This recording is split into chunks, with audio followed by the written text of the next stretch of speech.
주식 투자 리스크 관리를 어떻게 해야 되는지에 대해서 한번 같이 얘기를 해보죠. 여러분이랑 뭐 저도 뭐 제가 모든 걸 아는 게 아니기 때문에 저도 경험하고서는 그런 경험에서 나온 거에 대해서 좀 얘기를 할 거니까 여러분들도 생각하신 거 그냥 편하게 말씀해 주시면 될 것 같아요. 뭐 제가 많이 말씀드렸지만 주식 투자하면서 리스크 관리를 할 수 있는 가장 큰 방법이 다들 뭐라고 생각하시는지, 이거는 어느 정도 조금 많이 제 방송 많이 보신 분들은 좀 아셨을 것 같아요. 제가 이건 좀 많이 얘기를 하고 강조했던 부분이어서 분할 매수도 맞죠. 이걸 분할 매수 뭐 리스크 관리 가장 좋은 방법이죠. 매수가에서 매도하는 건, 네, 그 방법도 그때 누가 정확하게 알려준지 모르겠는데 그것도 굉장히 전 좋은 방법이라고 생각해요. 제 방송 많이 보셨으면은 아마 조금 나올 수 있을 것 같은데, 예수금 보유 맞죠? 그쵸? 제가 제 방송 많이 보신 분들은 좀 아실 거예요. 제가 항상 현금 보유를 하셔야 된다라고 얘기를 하는데, 리스크 관리할 때 가장 좋은 방법은 현금이에요. 이거는 정말 현금이 가장 좋죠. 현금이 지금 현금 가지신 분들은 어떻게 보면 지금 자리에서 사신다? 그럼 사실 나중에 장 올라올 때 수익 10% 20%는 그냥 우습게 내시거든요.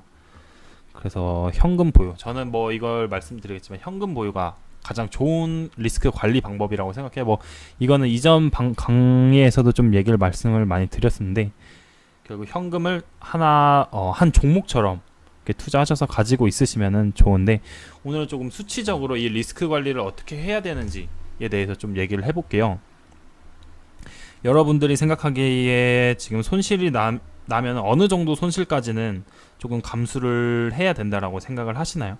그러니까 종목이 손실이 나면 어느 정도 손실권에서는 자기가 관리가 되어 있어야 된다라고 생각을 하시나요? 15% 마이너스 15%?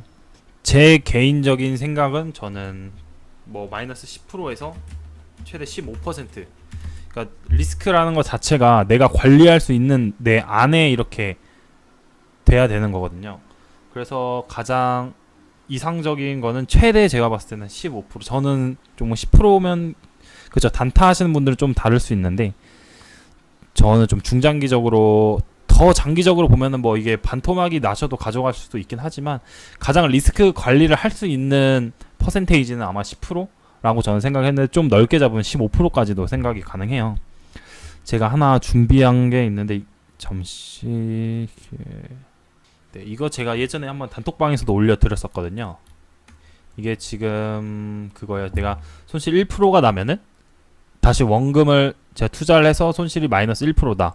이게 원금을 돌아가려면 얼마나 몇 퍼센트가 현재 가격에서 올라와야 되냐, 이 퍼센테이지거든요. 그래서 뭐 마이너스 1%는 뭐 1%면은 다시 원금이 된다. 뭐 이거 소수점짜리는 제가 빼고 계산을 해놓은 거거든요. 그래서 뭐 10% 손실이면은 11%가 올라와야 이제 다시 본절권이 된다. 네, 이런 거예요. 이게 그래서 뭐 20% 넘어가면은 이제 25%, 30%가 넘어가면 43% 정도가 돼야 되죠. 근데 보통 여러분들이 느끼기에 하루에 종목이 조금 급등이 나올 때 좀 쉽게 나올 수 있는 퍼센테이지가 어느 정도라고 생각하세요?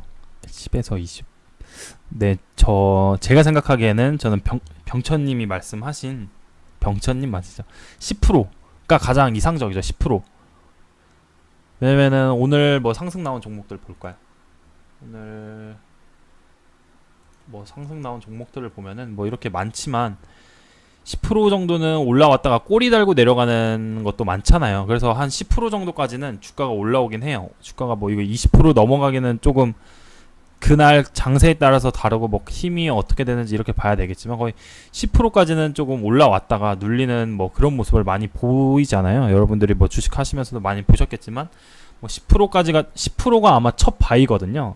VI 변동성 완화 장치가 한 번씩은 꼭 걸려요. 그리고 그 뒤에 뭐 밀리던가 아니면 힘이 좋으면 더 올라가던가 하는데, 그래서 제가 생각했을 때는 리스크는 10% 이내에 가지고 계시는 게 가장 조금 좋다고 생각을 해요. 네, 그래서 아마 리스크 관리를 리스크 관리를 하고 계시다면은 내가 가지고 투자한 종목들이 되게 10% 내외에서 손실권을 갖고 있으면은 좀 관리를 하고 잘 되시고 있다라고 저는 생각하거든요. 왜냐면 10% 같은 경우는 뭐 손절하기도 조금 그렇게 큰 금액이라고 뭐 큰 금액이라면 큰 금액이겠지만 그렇게 크게도 볼 수 없고 다른 그러니까 10% 손절하고 다른 종목을 들어갔을 때 또 10%까지는 수익이 조금 어느 정도 날 수 있으니까 괜찮지만 뭐 10% 넘어가서 뭐 20% 30%가 되면은 이게 솔직히 조금 수익 내기가 힘들거든요.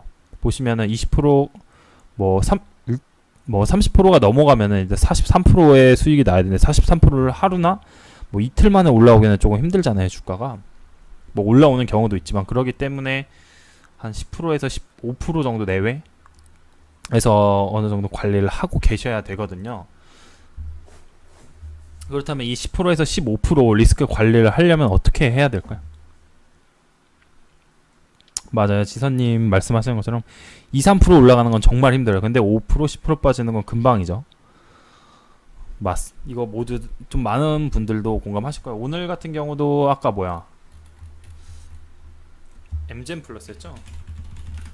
엠젠 플러스도 이게 뭐 올라가봤자 4% 5%뭐 올라가는 게 정말 어렵게 올라갔거든요. 보시면은 정말 많이 흔들면서 올라갔는데 이게 이렇게 많이 흔들면서 이 정도로 올라갔는데 여기서 이제 밀릴 때는 이렇게 장 막판에는 이렇게 밀렸죠, 한 번에. 이게 밀리는 거는 쉽기 때문에 그래서 리스크 관리를 좀 잘 하셔야 되는데 이런 10에서 15% 안에 손실권을 놓으려면 어떻게 하셔야 될까요? 우리의 목표는 이제 내가 가진 종목을 10에서 15%를 내가 가진 종목들을 손실률이 이 정도만 되게끔 한번 해보자고요. 10에서 15% 내외로. 그럼 어떻게 해야 될까요? 여러분들은 어떻게 해야 될 것 같나요? 이렇게 내가 가진 종목이 10에서 15% 정도 손실권 안에서 하려면. 그쵸. 병천님 말씀대로 뭐 종목당 비율 관리도 하셔야죠. 그쵸. 그것도 맞는 말씀이시죠. 지선님처럼 말하면 칼 손절이 답인 걸까요? 저는 뭐 사실 저는 손절을 잘 안 해요.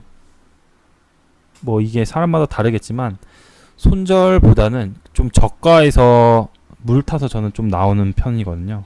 네, 소믈리에님이 말씀하신 분할 매수, 뭐 물타기, 네 맞아요, 물타기 정도. 물타기를 하려면은 결국에는 이 현금이 필요한 거죠. 근데 여기서 솔직하게 뭐 지금 말씀하시고 계신 것들이 되게 맞아요. 하나씩 정리를 해보면은 추매를 한다는 것 자체가 추매를 할 수 있는 것 자체가 아니다. 현금이 있다는 거죠. 그렇죠? 그리고 기준을 정하고 대응. 이게 기준을 정한다는 게 예측이랑도 비슷한 거죠. 어쨌든 기준을 정하고 내가 이게 어디까지 빠질지, 어디까지 뭐 내려갈지 정도. 이진님이 말씀하시는 거랑 이거랑 동일하죠. 기준을 정하고 예측을 한다. 이 두 가지가 가장 조금 좋지 않나 싶어요. 손절 말씀하셨는데 저는 손절하는 거 별로 안 좋아하거든요. 손절 같은 경우는 손절 돈을 잃는 게 문제가 아니거든요. 사실 손절 같은 경우도 여러분들도 많이 아실 거예요. 손절이 돈을 잃는 것만의 문제가 아니라 그 손절을 했다가 그 종목이 다시 만약에 올라온다? 그러면 심리적으로 진짜 많이 무너지거든요. 이게 저는 그게 싫어서 손절을 잘 안 하는 편이에요. 손절보다는 물 타서 뭐 본정가에 나오던가 아니면 약수익권에서 나오던가 하는 편이 좋더라고요.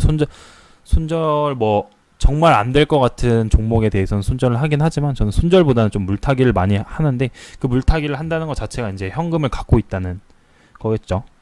그래서 저도 뭐 물론 제 모든 종목들이 10%에서 15% 내외에 다 손실이 있진 않아요. 좀 넘어가는 것도 있고 한데 핵심적인 종목들 있잖아요. 내가 정말 비중 많이 실어놓고 좋다라고 생각하는 종목은 손실은 한 이 정도 내외에서 저는 관리를 조금 하고 있는 편이에요. 그래서 여러분들도 이제 이걸 어떻게 해야 되냐면은 이 두 가지죠. 현금. 근데 지금 사실 여기 계신 분들 중에서 현금 많이 갖고 계신 분들 있으신가요? 그래서 비중 크게 실린 게 5%, 6% 안에 소머리엔님처럼 내가 비중 정말 싫어했고 괜찮다는 종목만 그렇게 갖고 있으면은 사실 그게 없어서 그래요. 일단은 하나 현금에 대해서는 제가 아무리 얘기해도 여러분들이 뭐 어떻게 이거는 뭐 저뿐만 아니라 여러분들도 솔직히 다 알고 계시잖아요. 현금 가지고 있어야 된다는 거. 근데 그게 마음처럼 안 되는 거잖아요. 현금이. 그래서 저는 좀 직장인들이 좋은 게 직장에서 월급을 받으면은 그 현금이 뭐 매번 들어오는 거니까 현금을 갖고 있을 수가 있어서 네. 그 방법이 좀 더 좋긴 한데 무조건 현금 좀 보유하고 계세요. 병천님처럼 80% 현금 대기 중인다라고 하시는 분들은 정말 진짜 이번에 아마 하락이 저점을 찍고 상승이 나올 때 정말 큰 수익 내실 수 있을 거예요. 현금의 중요성에 대해서 제가 좀 여러 번 말씀드렸는데 한 번 더 얘기를 드리자면은 작년에 주식 다들 뭐 안 하신 분들 있으신가요? 뭐 되게 하셨 안 하신 분들도 있었을 건데 하셨던 분들은 기억하실 거예요. 종목들이 이렇게 지수가 이렇게 빠지면서 정말 급락들 많이 나왔거든요. 모든 어느 종목을 보면 다 그럴 거예요. 뭐 종목 뭐 아무 종목이나 볼까요? 뭐 오늘 상승 나온 PM풍령 같은 것도 보면은 10월 달에 이렇게 갔거든요. 이게 저점에서는 좀 잡기 힘들었겠지만 이 정도? 단가 2,200원? 단가는 뭐 잡을 수 있겠죠. 이거 보시면은 이게 어느 종목이든 되게 그래요. 이게 보면은 이때 다 저점이 찍혔어요. 종목들이 다른 종목 어떤 종목을 봐도 봐보세요. 10월 달에 이렇게 저점 다 찍혔잖아요. 모든 종목들이 다 그랬거든요. 근데 이 10월 달에 이 저점 찍혔을 때 이런 거는 뭐 진짜 좋은 종목이니까 보시면은 이때 저점에는 솔직히 사기 좀 어려웠다 생각해요. 근데 지수가 조금 슬금슬금 반등 나오면서 현금 가지고 계셨던 분은 1,900원 뭐 이쪽 때 사셨을 수 있죠. 1,900원에 사셨으면은 뭐 지금 이거는 엄청 많이 간 거니까 몇십 배까지도 먹을 수 있는데 이 정도까지는 아니더라도 대개 10%는 이상은 다 먹었어요. 이게 이만큼 올라와도 10%가 넘는 거거든요. 1,900원에서 2,300원. 모든 종목들이 다 그랬어요. PM풍년도 여기서 샀으면은 뭐 여기서 10% 우습게 먹는 거죠. 뭐 정말 10에서 한 20% 정도 우습게 먹었거든요. 10월 달에 정말 저점에서 투자 잘 하신 분들은 현금을 갖고 계시다는 거는 이번에도 지수가 지금 이런 자리에 있어서 언제든지 저점을 찍고서는 틀기 시작할 때 사실 이 저점에서는 살 수가 없거든요. 근데 찍고 이렇게 돌려 나가는 구간에서는 매수하실 수 있잖아요. 보면은 이런 구간에서는 매수할 수 있거든요. 근데 이런 구간에서 매수하시면은 뭐 10%, 뭐 20% 진짜 많이 버시는 분들은 뭐 200%, 300%까지도 나올 수 있죠.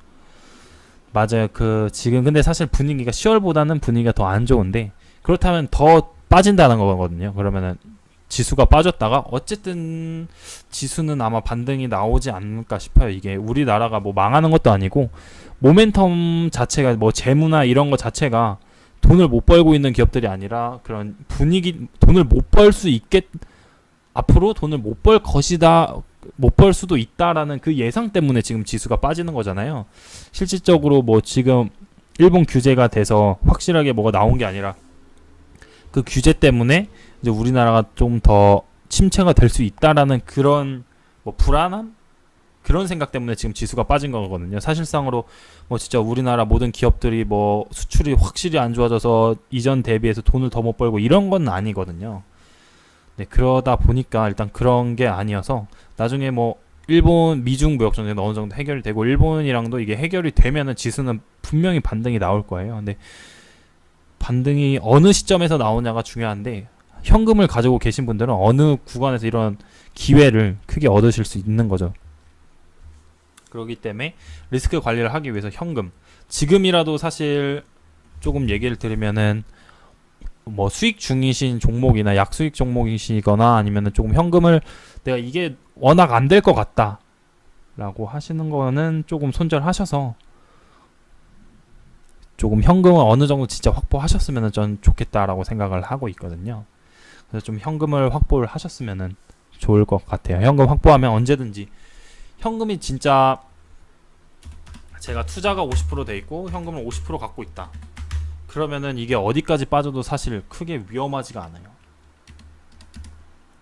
50% 갖고 있는 종목이 한 뭐 20% 30% 빠졌다. 20% 정도 빠졌다라고 가정을 합시다. 지금 시기에서 지수 때문에.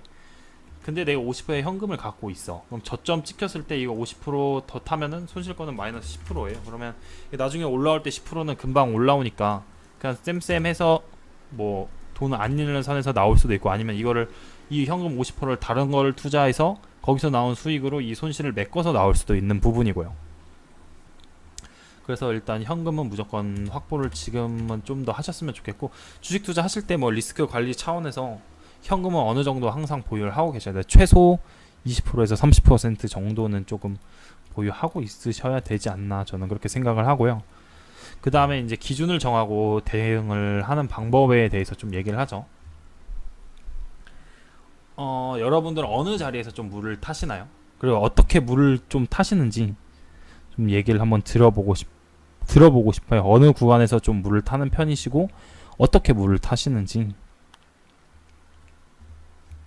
한번 조금 편하게 좀 얘기 한번 해보시면 좋을 것 같아요. 주린이 때는 저점을 찍고 변곡점의 모습을 보여주면, 지지받고 올라오는 거 보일 때, 뭐 주린이 때는 망청 캔들, 마이너스 5%에서 추가 매수 100%.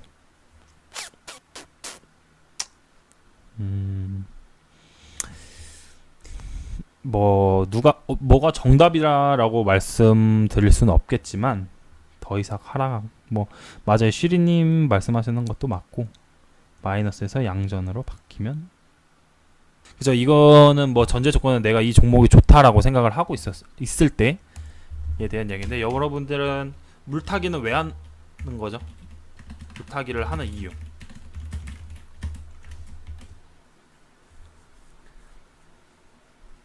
물타기를 하는 이유는 뭐 많은 분들 다 아실 거예요. 이건 뭐 단가를 낮추기 위해서죠.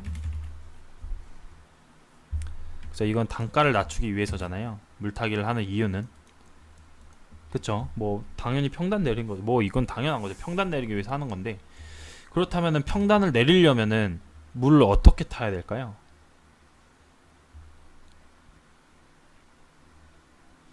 뭐 이게 조금 분할 매수랑도 어떻게 보면은 그게 될 수도 있는데, 이러신 분들이 있어요. 뭐 진짜 매수하시고 계속 물 타시는 분들 있잖아요. 뭐 내려갈 때마다 매수, 뭐 여기서 물 타고 물 타고 물 타고 물 타고 물 타고 뭐 물 타고 물 타고 이렇게 하시는 분도 있는데, 최대한 낮은 금액으로, 그쵸? 금액은 최대한 낮은 금액에서 사는 걸 말하는데, 일단 그 기준 말고는 물 타는 거에 대해서는 거의, 제가 만약에 100만 원을 가지고 있는데 이걸 물 타겠다, 그럼 얼마 정도를 물 타야, 지금 물 타는 게 단가를 낮추기 위해서잖아요. 얼마를 타야 조금 원하는 이거 단가를 낮출 수가 있을까요? 저는 딱 이 정도, 똑같은 금액을 저는 좀 타야 된다고 생각을 하거든요. 100만 원, 그쵸? 100만 원 똑같은 금액을 타야 사실 이게 의미가 있는 게 뭐냐면은, 대봉 LS 같은 경우로 얘기를 들죠. 대봉 LS 같은 경우는 여기서 100만 원을 탔으면은, 제가 그때도 7천, 그때 단톡방에서 30, 30, 40이라고 말씀드리잖아요. 그래서 여기서 30% 탔으면은 여기서도 동일한 30%를 타야 돼요. 그래야 단가가 이 중간에서 맞춰주지, 뭐 진짜 막 100만 원 타놓고 20만 원 타면 사실 이게 물 타는 목적이랑 크게 맞지가 않아요. 이게 1%, 2% 이렇게 내려가는데, 이게 사실 이러려고 물 타는 건 아니잖아요. 저희가 물 타려고 하는 거는 정말 뭐 손실권이 좀 커지거나 그랬기 때문에 이제 물을 타는 건데, 물을 타기 위해서는 거의 동일한 비수나, 아니면은 뭐 더 많으면 더 많은 거는, 많은 것도 상관없지만 최소 70에서 한 80만 원 정도는 물 타야 물 타는 효과가 있는 거예요. 우리가 물 타게 하는 이유는 단가를 낮추기 위해서 한다 했잖아요. 근데 뭐 여기서 20만 원, 뭐 50만 원 해봤자 사실 단가 그렇게 많이 내려가지 않거든요. 근데 이제 이런 거를 이제 생각을 하시면은, 매수하실 때 이제 비중 조절을 어떻게 해야겠다라고 생각이 드는 거, 30, 40이라고 하는 것도, 이게 30, 30이 되면은 60이잖아요. 그거에 이제 40% 타는 거면은 80% 정도가 되는 거죠. 이제 이 40만 원이 60만 원에. 그렇기 때문에 이렇게 비율을 들여서 조금 매수를 물타기를 하셔야 효과가 있어요. 우리가 물타기 하는 이유는 단가를 낮추기 위해서잖아요. 근데 뭐 100만 원 했는데 물 탄다고 10만 원 해봤자 뭐 이게 단가가 낮춰지겠어요? 이거 단가 잘 안 낮춰져요, 이렇게 하면. 그래서 한 70에서 80만 원 정도 이렇게 추가 매수를 하셔야 물타기를 할 수 있는 거기 때문에, 그래서 하실 때 나는 이거 지금 70만 원, 80만 원이 없다 라고 하시면, 당장 물타기 하시는 것보다는 조금 뭐 돈을 어디서 조금 뭐 하시던가 하셔서 한 번에 그냥 좀 확실하게 이런 뭐 저점에서 모습이 어떤 모습이 보이는지 제가 말씀 많이 드렸잖아요. 이런 모습이 정말 많이 보여요. 거래량 없고 여기 같이 보시죠. 거래량 없고 이런 아래 꼬리들이 계속 달린단 말이에요. 저점에서는. 왜냐면은 세력이 있는 종목에서는 세력들도 어느 선 이하로는 가격을 내리지 않거든요. 그렇기 때문에 이런 저점의 모습, 도지나 뭐 이런 아래 꼬리 모습들이 정말 많이 나와요. 저점에서는. 그래서 네, 물은 이렇게 타야 되고, 만약에 물 타는 기준에 대해서 얘기 드리면은 좀 이런 음봉 나오고 나서 이제 양봉 전환하기 전에 이런 아래 꼬리들이 많이 나오잖아요. 이런 캔들들이 이런 캔들들이 나오는 구간이 조금 저점 구간이라고 생각하실 수 있거든요. 뭐 아래 꼬리라든지 아니면 하락갭이 나온다던가 그런 부분에서 조금 저점 구간이 많이 나오고, 여기도 보시면은 이게 오늘 상승한 건데 SNU도 여기서 보면 저점 구간이니까 이런 갭 하락도 나오고 밑꼬리들이 계속 달리잖아요. 이게 누군가가 여기서 계속 사고 있다는 거고, 그래서 횡보하거나 이렇게 캔들이 좀 줄어져 있는, 가장 조금 신뢰도가 높은 건 캔들이 줄어져 있고 아래 꼬리들이 좀 많이 달리는 그런 부분은 좀 어느 정도 저점이라고 보실 수 있어서 그런 부분에서 조금 물을 타심이 좋을 것 같아요. 그래서 네, 비중은 이런 비중을 하시고, 단가를 낮추기 위해서니까 뭐 우리가 여기서 물 탔는데 더 내려가면 사실 조금 그렇죠. 그래서 확실히 저점이 확인되고 이렇게 V자 반등하는 구간, 이 구간에서 하셔야지. 이렇게 내려가고 있는 데서 물 타시면 절대 안 돼요. 이게 내려가고 있는 건 어디가 끝인지 아무도 맞출 수가 없어요. 사실 이거 세력 빼고는 아무도 맞출 수가 없기 때문에 이렇게 내려가고 있는 상태에서 물타기를 하는 게 아니라 내려갔다가 이렇게 올라오는 부분에서, 이런 부분에서 물을 타시는 거예요. 내려갔다가 이런데 저점에서 확인되고 이런 모습이 나올 때 해야 되는 거기 때문에 뭐 이런 모습이 가장 인상적이죠. 이렇게 해서 한 이 정도 부분에서 물 타심이 가장 좋죠. 이렇게 5일선 위로 캔들 올라오고 뭐 21선 위로도 올라오고 이런 부분에서 물 타시는 게 가장 조금 좋죠. 그래서 리스크 관리를 하실 때는 조금 이 방법들을 좀 생각하시고 좀 매매하시면은 어느 정도 리스크 관리를 하실 수 있지 않을까 싶어요. 리스크 관리를 하시려면은 내 종목의 손실률이 최대 15%, 가장 이상적인 건 10% 내외에서 조금 이 정도에서 관리를 계속 하셔야 되고, 뭐 이런 걸 관리하기 위해서는 이제 추매를 위해서 현금이 필요하고, 기준을 정한 뒤에 이제 뭐 어디서 내가 물을 탈 거고 몇 차 들어갈 거고 몇 분할로 들어갈 거고 이런 것까지 계산하셔서 매매를 하시면은 주식 투자하시는데 리스크 관리가 조금 잘 되실 거예요. 그래서 리스크 관리가 된다면은 사실 주식 투자가 엄청 어려워지진 않거든요. 이 리스크만 관리를 할 수 있다면은, 리스크를 내가 감당할 수 있는 안에서 내가 관리를 하고 있다는 것 자체가 어느 정도 주식 투자를 잘 하고 계시는 거기 때문에 이렇게 조금 생각하시고, 네, 투자를 다음번에 뭐 지금 당장 있는 걸 손절하시고 뭘 해라 이렇게는 제가 말씀드리기 감이 어렵기 때문에 다음번에 새로 투자를 하실 때는 좀 이런 식으로 투자를 해보시면은 좋을 것 같아요.